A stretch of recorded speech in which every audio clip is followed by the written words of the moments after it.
getting pretty deep into the draft. So let's talk about it a little bit. There, we've got a first pick, Lena. Nothing real surprising about that. Undying Templar Assassin, though, responds Fire. Have really been liking that Templar Assassin. I have actually not been watching a whole lot of American Dota because I've been tasked with all these European games. So today I spent some time. I looked over a whole bunch of American replays, and I'm seeing Templar Assassin kind of all over the place. What's with that? Oh, she's like a very reliable fallback in the mid game right now due to the emphasis on Roshan. You can always scatter it out when the enemy is doing it, and of course you have the option of taking it for yourself with a quick Desolator by like the 14-minute mark or so. Mm-hmm. And of course Refraction just happens to be one of the best natural counters in the game against single or instantaneous bursts, and Lena's packed with a whole bunch of that, so TA is a pretty solid pick. I didn't get a chance to say it, of course, but I figured Undying would get picked in this series here because FireDota, amongst the reputation of teams right now, they kind of play like a cheesy style, and Undying is just one of those lane dominators that kind of equate or define that cheesy style where you just try to snowball the lanes and don't have too many stuns or don't have too much of a standard game plan in the mid game, but just try to roll the enemy over. Now, Ritsu, talking about building on that kind of cheesy style, FireDota did something really weird, interesting, I don't know, in their first game against Digital Chaos last night, where they played an off-lane Slardar with a Techies paired up. Did you get a chance to see that, and what'd you think? Yeah, I know. I think off-lane Slardar is actually not bad. Yeah? Yeah, it's like his ult's really good, and his stun's really good too. Like, the AoE is like RP AoE. Mm-hmm. And it lets you Rosh and stuff too. Yeah. So it could be really valuable being on Dire side specifically. And I guess you're right. When you're running like Slardar as a one position, you pretty much always have, when I say one position though, I really just mean safe lane, right? Because whenever you're running that Slardar, you're very often running something like an SF or something that carries a little bit better than the Slardar because he's just not that valuable, right, as a carry. But his skill set, I guess you're right, if you have that amplified damage as an offlaner, I guess it can be pretty valuable. Just the question of whether or not making the laning phase really works. Claire, do you agree with Ritzy? Do you think offlane Slardar has some viability?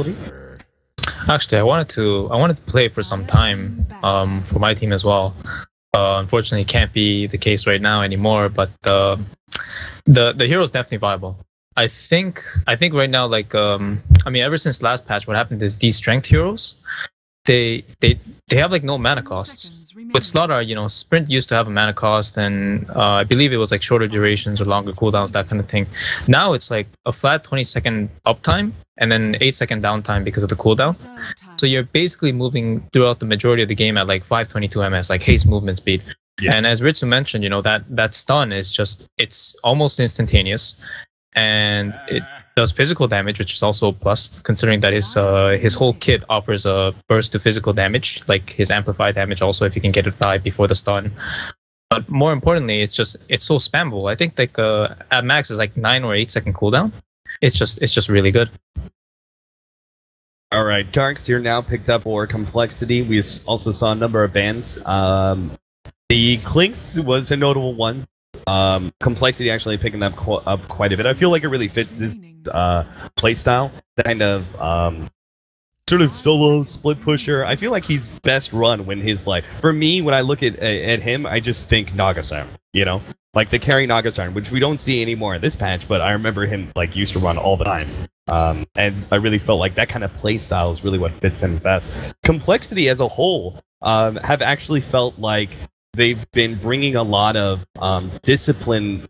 I don't want to call it passivity because that almost sounds like a little bit negative, but I feel like they haven't really been playing much of a very aggressive game, that they're much more discipline, objective focused, and kind of split push oriented. Do you agree with that, Claire? Oh, from my experiences, I absolutely agree. I think from all the teams that we've faced so far, I don't think we've seen a team that applies pressure in the same way that compLexity does. I feel like they're pretty much the most unified roster in the North American scene, and I would say by quite a stretch, because I don't know, just the basis of their cores between Swindle, Zfrick, and ZZ. They've already played for a long time together. They've been to TI together. The Swindle and Zfrick, I believe, are brothers, and they just they have this chemistry going. And when they assumed this new roster with Way2 and Mikey J White, I believe they immediately called them over to the team house, and they knew that failure was not an option, so they're really putting their heads together and making it work and making ends meet. Now, Ritsu, what about you? What has been your experience with compLexity so far? I think they have like one of the best early game teams out in North America. They usually just always win their lanes or whatever, like rotations, or they just dual lane the off lane. And I don't know, they usually win the lanes, but what their weak is like the mid game, I think. What about the mid game? Is it the team fights that it comes down to, or what is it? Well, they all pick really good team fight heroes, but sometimes they just do misplays and get heroes picked off. Yeah. Rubik and now an Ember Spirit for Fire, and a Naga Siren for compLexity. And I'm presuming this is going to be way too sexy's kind of 4-position Naga Siren that we're seeing. Most likely, yeah. Carry Naga is kind of like a fable at this point. Yeah, it's you can't find the space for yourself. A lot of these heroes, like the hard carry split pushers that Ritsu is actually so well known for, such as Anti-Mage, they have the ability to find space for themselves at some point in the game. Not early, of course, and depending on the laning phase, it really does become tough for most carries, but you have to be able to get around and just figure out what to do, whether you want to fight or something. And Naga, when you invest in becoming a carry, you can't spend literally 4,000 of your first little gold to build yourself stronger or anything like that, so you can't engage in fights. All you have is a three minute cooldown escape tool that pretty much guarantees your survival every 3 minutes again, and it's not enough these days. Not especially against the pressure coming out of FireDota with the Undying, Ember Spirit, TA. These are heroes that, even though they'll kick in the mid game, they put a lot of pressure early as well, depending on the laning phase. Yeah, I really like the way you broke that down. The safe lane carries essentially the greediest you're ever really going to get with your safe lane carries most of the time is like Anti-Mage, right? Where you pick up a Battle Fury and like, okay, then you're able to make this space yourself. All the other carries you're looking at come online, rather early. That gyrocopters, like the be-all end-all, right? Of this meta where you pick up, some early stat items and you go do battle as much as possible, and you just try and win that, early to mid game, or you potentially create the Helmet Dominator and be able to again create some extra space for yourself by stacking up Ancients, which no one else is usually going to farm. Anyway, compLexity now going for the Shadow Fiend, not terribly surprising since we are Radiant side. This does also give us a bit of synergy. We have the minus armor duo, and this now puts Lina as a sort of, I'm guessing, 5 position, or Ritsu, who's really going to be taking more farm out of the Naga, Siren, and Lina? Who do you really value more? I think the Lina takes it more. If they get the Yules. And it's also because Lina's like the only catch for the Ember Spirit right now. So you want the Yules on Lina or something. Oh. It's going to be hard though to combo the Ember even with that, because depending on the direction the Ember Spirit's facing, he can remnant out of the combo unless you do it like absolutely perfectly, and I don't believe it actually happens very often where you do a perfect stun. Yeah, right. That was one of the bigger buffs to Templar Assassin, that Blink Dagger change. Or yeah. Both TA and Ember, they have the ability to escape it. Cole's lineup though, they do specialize in, again, forcing out the lanes. Even against an Undying, they've somehow found a way to maintain really, really strong presence in the lanes. And just overall how they draft, how Swindle drafts, it's quite good in my head, because a lot of times their mid game is just really, really powerful. And honestly, this game I don't feel the same impact that I felt either against them or as I have seen them previously. But I'm sure he has something in mind with the 5th pick. I like Fire's draft so far. Clockwork now, so we've got. Is there? I mean, there's got to be some sort of aggression coming out from this Undying. Do you actually go full aggro tri? Because I was expecting maybe something a little bit greedier or something that would work with an aggro tri lane. Perhaps a bit better. I've only seen Clockwork in an aggro try like 2 or 3 times in my life. Yeah. I don't think it's going to work. I think if they aggro try, the Darkseer is just going to destroy their safe lane. I think it's too much of a risk right now, especially with heroes like DS and Naga and Undying to an extent. Like what they do in this patch is like they offer these dual lanes to have the ability to combat a tri lane. And I think they're going to try to exploit that as well. Just run some sort of dual lanes. Fluff and stuff, he's known to just run around with his Rubik. And there it is, the compLexity exploit pick. Really, every hero on FireDota right now, even TA, that might be the pick. The 5th pick Huskars, man. I don't know. Bugs me so much. It's just dirty, man. Yeah, It's dirty. It is. It's really dirty. It's like the 5th pick Broodmothers. Ritsu, what do you think? Huskar, I mean, they do at least have that physical damage out from the Templar Assassins, so they can threaten the Huskar a bit, but it seems like the Huskar is going to be very powerful here, given how much magic damage is on the side of Fire. Yeah, and then the Naga is going to get like a solar crest or something put out on the Huskar. No. Yeah. So what do you think about this pick, man? It's crazy stuff, right? Huskar pickers. I lost to this yesterday. Okay, alright.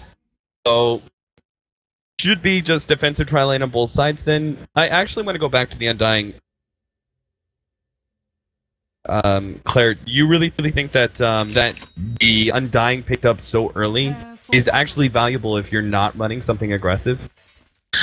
To be honest, I'm not sure if Fire had like a direction with that pick. I feel like they kind of set up the first 2 picks for themselves, saying like, okay, they're gonna first pick Lina. We'll just take Undying TA because both heroes are pretty good against the Lina. And then what happened is it got like the C-Deck Leshrac treatment in game 1 with EG. It's like, okay, you have all these Leshrac counters. We're just gonna support it, kind of thing. Yeah. And this is what's happening with the Lina.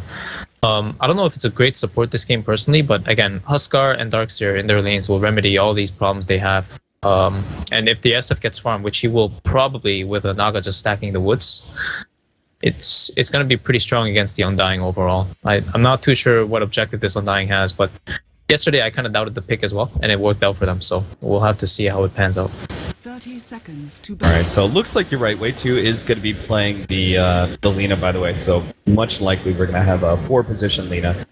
And Z-Freak.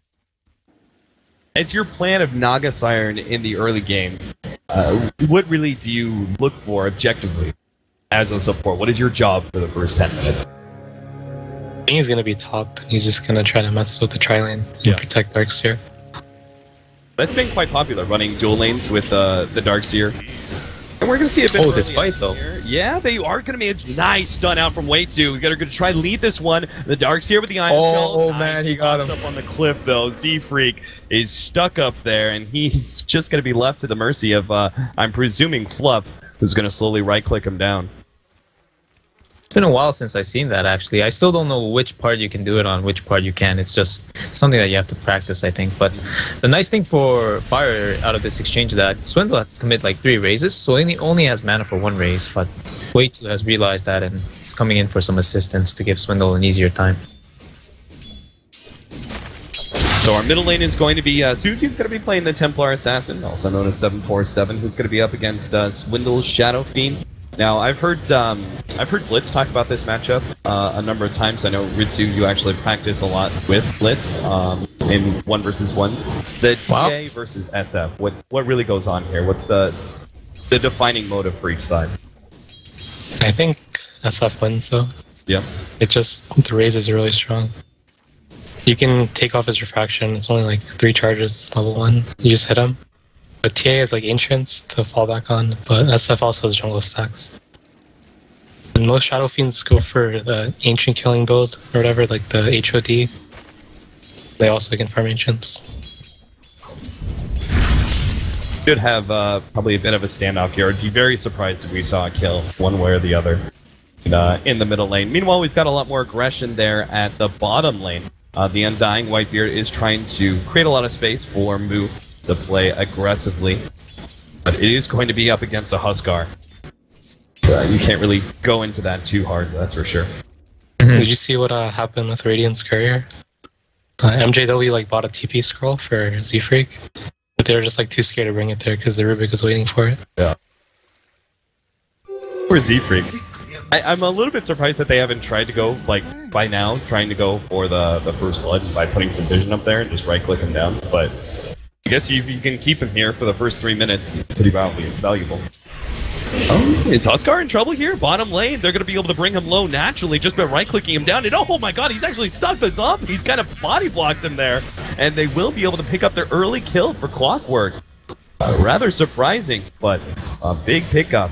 Meanwhile, top lane, Fluff has actually picked up the Invis rune and is trying to wait out MJW, see if he can get a good telekinesis, and they can potentially go for the kill here. They're pulling back, be able to get the chains, and should be able to do a lot of damage, but is it really enough to get MJW dead? Doesn't look like it. Surge, and that Stout Shield does protect him quite a bit. Yeah, not the easiest kill in the world, Darks here. He was already well positioned because we had the ward and Z-Freak just scouting out the invis rune from when it was picked up anyway. And now he's finally going to be able to TP. Have now. Now have a Naga Siren back in the game. The game is no longer 4 versus 5. Our middle lane matchup, 11-2 on the SF. Got the Templar Assassin in 17-7, but just the early game. We're about to hit the SF to the point where he gets level 5, so he'll just start double raising down creep waves and stack for himself. So even with slight CS advantage to the Templar Assassin so far, SF should always be able to make a recovery. I gotta say, just watching this matchup, Susie's playing this really well. He's hitting a lot of side blades that I'm not too sure if should actually connect. But I think Swindle was slightly hindered as well because the courier movement, they really wanted to get the TP over to Z-Freak, and as I say that, Ziz dies again, and all of these kills will definitely accumulate because even though Huskar's a pretty strong counter pick against Fire this game, if he doesn't have a good start, that hero really has a difficult time farming. So this is really good. I was watching that. The early Undying has just been able to do so much work that Decay, constantly bringing Huskar a little bit lower than he'd like to be. Middle lane, Swindle is going to go down here. A hasted Rubik makes it pretty easy for Susie to pick up the kill. So again, this twice now the runes have benefited Bluff quite heavily. Wow, this is going really well for Fire. What do you think, Ritsu? Yeah, they got the early game. I think it's just the cliffing the Naga. Have you ever been cliffed like that before? Don't think so. I have. In this case, should the Naga Siren be helping out the bottom lane a little bit more? Because we're seeing so much aggression out from that Undying, or would she really not be that helpful? Again, like, their support duels, like, it's kind of really greedy if you think about it. To be honest, I don't know what they do against the Undying here. If the Undying just keeps applying pressure to this low-level Huskar when he's weakest like this, then Clockwork might be able to actually run down heroes like Lina and Naga so long as they're out of position. But I do think generally he wants some presence. He wants some presence where he can actually do something. And in top lane, with Jo cracking level 6 just now, he's not going to do anything against the Ember Spirit with Remnants. So, yeah, in terms of a follow-up, just stay around mid and bottom, really. Just get vision and do your best. Yeah, let's say you play against Huskar, like, you need a free lane with that hero. Like, if you don't get a fast arm lane, it's really underwhelming. He's just so good at zoning out solo offlaners that it kind of gives you even more incentive, right? Put pressure on him early, plus you're making sure that you're not leaving just one hero alone to tank those burning spears constantly. Oh, wow. Did you see that ward denied by Whitebeard? They just killed the ward as it was about to expire. I think it was like 3 seconds left or something. So, I'm not sure if that's really worth it or not, but 350 gold, why not? Worse is when you lay it down and then it dies. Oh no! Our Huskar's going to be picked up and run back right into the Conch with the Tombstone sitting there. Huskar is definitely dead. In fact, Z-Freak, he's got to be a little bit careful here. He's going to go for the kill on Tamu. They will be able to pick up that one. Z-Freak, though, is dropping low. Same goes this Tombstone. His surge is not going to last long enough for him to get out of there. He's going to fall. Z-Freak is also going to go down here. compLexity, you're just falling apart here in their defensive lane as it just all goes down. Double kill for Whitebeard. 1-6 now. It's compLexity. Finally get themselves a kill, but it's not worth it. This is a max decay Undying. What do you think about this, Ritsu? I don't know. I think max Tombstone is better. Do you think well, when you get levels like this, though, yeah, I can't really complain. Yeah. I do think Decay, the specialty of it at lower levels is for 70 mana cost, stealing 4 strength is really big. Of course, when you max it, it's really for the cooldown. But the mana cost is really, really steep for Undying. Like at level 4, it's going to be 130. And I believe Whitebeard goes Treads. Yeah, he actually just bought the Treads already. He buys Treads on his Undying, so I'm wondering if he's going to be mana starved at some points. Yeah, I was thinking the same thing. I was going to ask you, should he have gone for the Arcane Boots, which we typically see on most kind of like 4 positions like this. The Arcane Boots and mech, eventually Guardian Greaves come out in all due time. Yeah, he did it yesterday too. I mean, the thing with early pressure with Undying is he's really good at diving towers, not only for the Tombstone presence with towers kind of like hitting zombies sometimes, but also when you decay once or twice, like you have this extra surge of HP that cannot be combated early. So I get the idea with the Treads. I just don't know if Mana Boots is actually inferior to it. I believe Mana Boots is better in general, but it works for him. So, do you? Back to a normal 303 build now as he hits level 6. He's going to skip past the Flesh Golem, not really surprising. Huskar is just being zoned out of his lane completely. He's hiding in the trees right now as the Clockwork is going to tank up the creep wave. That way they can push down this tower a bit faster, especially with the Siege Wagon that they have out. Whitebeard not seeing anybody from the Radiant side in that bottom lane. It's actually going to rotate over middle. The help of Fluff and Stuff's Rubik. I think they can't get a kill here, but they do know that Fluff is right there and might be able to catch up to him. The ensnare barely goes out, and now Swindle should be able to combo it quite easily. Free kill for compLexity thanks to their defensive River Ward. That was a well-needed kill. Almost 300 gold for the Lina, and most importantly, he's free up some map space, knowing that the Rubik is down. So, and heroes like Undying and Clock, they're showing themselves on the map, so they're not really fearful of anything. Way 2 looks like he's just going to be content stacking, and huge stack in the woods here, about to be a 4 stack, I believe. So, Swindle's going to be very happy about that. You share this, the experience-wise, with the Lina ult to try and get that level 6 a bit faster? Yeah. I think they have to. As much as I feel like it's urgent for them to get Swindle as big as possible, because he's kind of their, I guess, comeback hero for this game, for him to be able to just mow down towers with extra farm. They also, like, again, they have these 2 super greedy supports on Lina and Naga, and they really need levels ASAP to fight what Fire's been throwing at them so far. Yeah. Now, Ritsu, if you're in this position as a Huskar, what do you really do? Do you start doing a little bit of jungling? Do you head up to the top lane and just try and find some space elsewhere? Like, what's the game plan when you're this far behind? I honestly don't know. You have to like make sure the Sierra gets items. I would just try to find farm somewhere, I guess. Would you buy a Tranquil Boots? I don't think Tranquil's is good on the hero. You have to like kill Armlet. I don't think Tranquil's is good. What do you think he's going to do with the Ring of Protection then? I mean, he's going to make Tranquils. He did that in all of his games, I think. I just don't think it's very good. Because it gives you armor, and every other item you make also gives you armor. Middle lane, they did manage to get a quick pick off on the SF, and they actually get a turnaround kill. No, never mind. Z-Freak's going to be tossed back by Fluff. They're going to try and chase him down, but the ensnare's not up for another 3 seconds.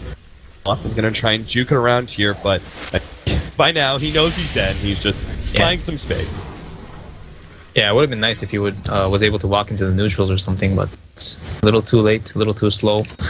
I want to point out though, not only is Mu having a really good game, but 10-minute Blade Mill on Clockwork, that's like it's a scenario I believe like every Clock is extremely satisfied with, because the way this hero farms after the laning phase, it's kind of very awkward. Clockwork specializes in camping his cores and then just like turning an initiation with a hookshot kind of thing. It's no longer the hero that just goes in first and starts the fight. But with Blade Mill you can do that, and Ziz is there. Double damage. A double damage Ember Spirit. He just can't find anything. He goes up to the top lane, has 30 seconds of farm, and then immediately gets shut down. And with that Blade Mail, I mean, you're talking about how good that feels on a Clockwork. It's even better when you're up against that Huskar, right? The pure damage reflecting back onto the Huskar. You don't have to worry so much about that magic immunity he almost has. Yeah, it's honestly an immediate solution that's available to like most of their heroes. You know, SF can't really do much against Clock until BKB. But speaking of Lina or Naga, that's kind of sitting behind, or even Darkseer that's shelled, you know they're gonna pretty much kill themselves when they're trying to battle the Clockwork, especially against the Battery Assault as well. And again, adds on to the pressure that they've been building up. But I have to say, Ziz, you can tell he's extremely desperate. I mean, where he died just now, it's like very, very deep into the enemy territory. And if you just go to Radiant Vision, they have absolutely no vision in the enemy woods area or top. So he has to be wary of the Ember, who's way ahead of him right now. Yeah. I think compLexity, they just gave up on the Huskar. They're just gonna get Shadow Fiend and Darkseer pick. Yeah, he's going to be a kind of like initiator. He just runs in, draws attention to himself, and hopefully they buy enough space for SF. Yeah. Honestly, I don't think I've ever seen Huskar shut down this badly. Like, how I see this hero is, even if you get contested on the safe lane, you can always fight back to an extent. Like a Clockwork, for example, before level 6 or without Undying, he can easily kill a Clockwork after he dies once or twice. This game, it's not possible. He's sitting at 0-4. He's actually 2k net worth at 12 minutes. This is a degree of shutdown that I've never seen before on a Huskar, and I gotta give props to Fire. They're just doing a really, really good job just taking over the map. Yeah, certainly the aggression of the Undying. The early Undying pick certainly worked out for them. The dual lane of the Clockwork and this Zombie Man. They do so much work. compLexity actually go for a smoke now, though I'm not sure what exactly the game plan is. They could try and sneak in an early Roshan at some point in time. They do have the Huskar, do have the SF's early physical damage, but it doesn't look like that's the case. They're going to back up Swindle here and see if Fire don't try and jump him somehow while he tries to go for that tier 1 tower, but Fire not really taking the bait. They're playing pretty safe. He's got a 13-minute Desolator. They're going to kill Roshan very soon, I'm pretty sure. He's already level 11 as well. It's only 2 points in melt, but with the Desolator, the Roshan will melt for sure. And if they want to contest the Roshan at all, even with Naga 6, which I believe they have, the high ground Tombstone will just destroy them. So their options are quite limited right now. And Cold, they just have to get the best out of their woods and their lane at the moment. Fire has done this before, kind of put everything on the back of Susie as Templar Assassin. Really one of the more impressive that I've seen. Yeah, he's very good on Queen of Pain and TA. He's the next Dragon Fist. Pardon me? He's the next Dragon Fist. yes, the Templar. They're gonna get Roche though, and I think they're gonna try to take mid tower next. I don't think there's any way they defend against what Fire have. And Clockwork's really rich. Yeah. It's weird with Clockwork, honestly. Like, you look at the hero and he's just like, oh, 14 minutes, he has a Blade Melt. And it really doesn't seem like he has much, but Tranquil Boots alone being 1k gold and Magic Wand toss on another 450, and yeah, with Blade Mill and net worth that he has in his inventory. I mean, Clockwork's usually set when they have a 4-staff and Blade Mill, and that's usually about 6-7k net worth, so Clock, considering the game, it's pretty well farmed. Radiant's top tower is under attack. Oh, are they gonna get him? I don't think so. No, Whitebeard. I think he realized the SF was just a bit too far out there for him to be able to really get a good tombstone catch. But they're trying to fight this one, it looks like. The telekinesis pull back there as 747 moves forward. Susie's going to try and pop this Starks. They're just hit 3 shots. That's all it takes. Now he's going to go on to way 2. 2 shot there. And now the song comes out, but it's just a bit too late. Z-Freak, he knows this is disastrous. He's going to try and get away. Oh my god, Moo. He got blocked out by the zombie. His hookshot just barely misses there, but still. 2 free kills there for Fire right after they just took the Roshan, and they've got all the lanes pushing forward now. I'm sure they're very easily going to be able to take this tier 1 middle, and probably tier 2, tier 3. Huskar's that top. Oh, I think Swindle? Yeah, you know what? I was just about to say, I think Clockwork's going to be sad that he missed his hook here, because if he had the hook, he would have just walked into the neutrals and found the SF here. They might still get him anyway, but no, they won't. A little bit more trap, but Ensnare will catch him. Now the Light Striker, right? They're going to see if they can combo down the Templar Assassin and take away that Aegis, but it's not even close. And Jayo now comes on the side. He stalls up Swindle enough. They're going to go for the kill. The vacuum pulls it back in. Jayo bumps in and will be able to get the kill with 1 right click left. Susie, another refraction! Oh, he gets it off just before the Laguna Blade lands, and now he's actually going to be able to escape. Same goes to Jayo. A Remnant's right over the cliff, and the TP's in. They're not going to be able to catch Jayo in time. Z-Freak, Ensnare? No. Actually a bit surprised he had the vision, but yeah, me too, honestly. Like, what happened? Is it the tower? Oh, the tower, daytime tower sees that far, and the trees were cut too, so that might have something to do with it as well. Yeah, I need to look for this ward right here, and I was just like, no, that's not there, but I guess daytime tower, as you said, so much work. They don't even have the mech yet on Swindlemones. They're trying to put so much on him, but he's right now behind the Clockwork in farm, who's currently trying to build up Force Death. And we also have a second Blade Mail now for Whitebeard. So the targets that Huskar can actually go for. Middle lane, Swindle. Oh, Jesus, another shot. 1 more, 11 HP, that's all that's left. Now Susie's in this awkward position. They will they got him.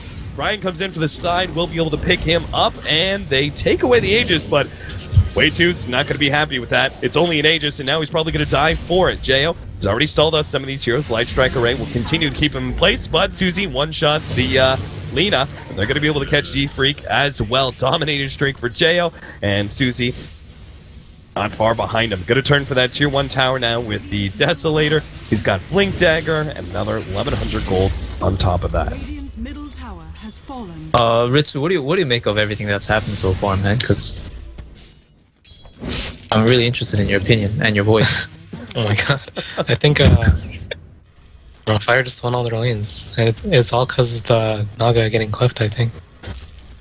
If the Naga wasn't cliffed, then I don't think Rubik can roam mid like he did. then they would have had that constant pressure at the top lane with the Darkseer and Naga Siren, and where they See, I don't know. I think Naga getting clipped is certainly a big deal. Any hero that's out of the game for 3 minutes and makes it a power play from the very beginning stages of the game is obviously going to hinder you. But I'm not sure if that's all there is. I really feel like honestly their cores, I mean their heroes just in general are extremely greedy. I thought what they were going to do with the Lina is put it on Mikey J White like they did yesterday, and then they can have a really powerful dual lane in the off lane, because Lina has 670 range, and you just pick like a bruiser type of hero like Spirit Breaker or Tusk, which was banned, and what you do is you just kind of run at them and kind of exchange hits with them, and you will come out ahead because your heroes are better. But no, they decided to give Lina the support position, 5 position with no setup stun. I mean, you can argue that Naga Net is kind of a setup stun, but that hero needs a lot of levels to kick in, and unfortunately Fire gave them no time of day to get their levels up, so... And a game of chicken here in the top lane. Moo keeps threatening to go for that hookshot. Now he's certainly going to go for it. Right on a Swindle. Couldn't quite get the conks in time. They're going to try and set up some sort of ultimate here from Swindle, but oh, they have to bad run. idea. That Moo's got a blade bell. You really don't want to go for him. Oh, bad idea all around. Swindle's going to try and back out. No search for MJW. Now he lets loose the ultimate, but he can't even get it off. Jail stops him. GG. Swindle knows this is all over. They had to get some sort of fight there with the Naga Siren SF combo, but at the same time, SF would have instantly killed himself on a blade mail, so bad idea all around. compLexity. I mean, at least you can say, well, there wasn't much to say about game 1 for compLexity. I mean, they kind of lost it, maybe a little bit in the draft, maybe a little bit with the Cliff situation with the Naga Siren, but either way, game 1 was just a disaster. Game 2, different draft, different lanes, should look a lot better. What do you think, Ritsu? Yeah, I think compLexity, they're gonna actually ban Dirge.